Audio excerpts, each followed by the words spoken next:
خالد عبد العزيز طرح 17,000 وحدة سكنية بالعاصمة الإدارية الجديدة قريبا. عبد المنعم شهاب حل مشكلة ضعف مياه الشرب بمحلة محروم في طنطا والموافقة على تجهيز الوحدة الصحية بقرية نواج بمركز طنطا. منى جاب الله حل مشكلة القمامة بالحسانية وتوصيل المرافق لمجمع الأسواق بمنشأة ناصر والجمالية. محمد الكومي لجنة حقوق الإنسان في البرلمان تفاجئ دار أيتام بالمعادي في أولى زيارات الوفد، وأطالب بتشكيل لجنة تقصي حقائق حول فساد شركات الأدوية.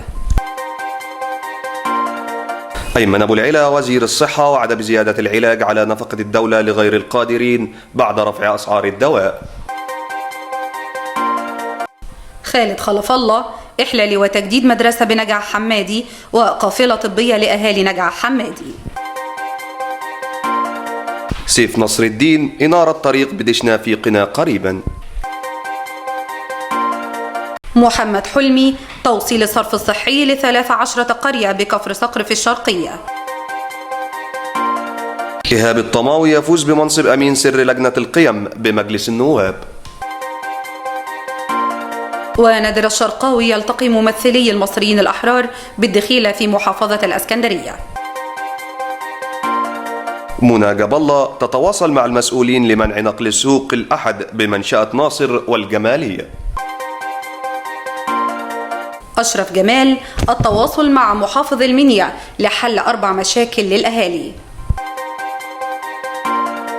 قيادات أمانة المصريين الأحرار بالوادي الجديد يتابعون تداعيات الحادث الإرهابي أمام كمين النقب.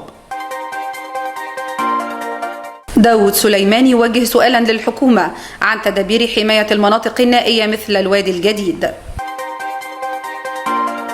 أمانة الوادي الجديد تشارك في صلاة الجنازة على شهداء حادث كمين النقب الإرهابي.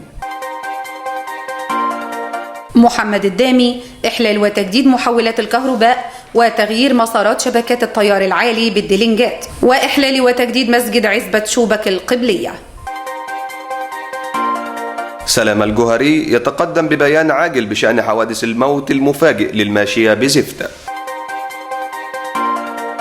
طارق رضوان يتقدم بطلب إحاطة لرئيس الوزراء بسبب زيادة الأسعار والتحريك المستمر لدعم الكهرباء والمياه. أيمن أبو العلا يدير ندوة الأهرام العلمية لمناقشة مشكلات الدواء ومستشفيات التكامل الأربعاء. طارق السيد منع مزاولة القطاع الخاص للوكالة الملاحية عودة للتأميم. رياض عبد الستار يطالب بالتحقيق في استفادة غير المستحقين ببرنامج تكافل وكرامة وحذف الفقراء بالمنيا. نواب المصريين الأحرار في قنا يطالبون برفع سعر توريد قصب السكر وبنجر السكر. سامي المشد يتقدم ببيان عاجل بشأن ارتفاع أسعار الأسمدة.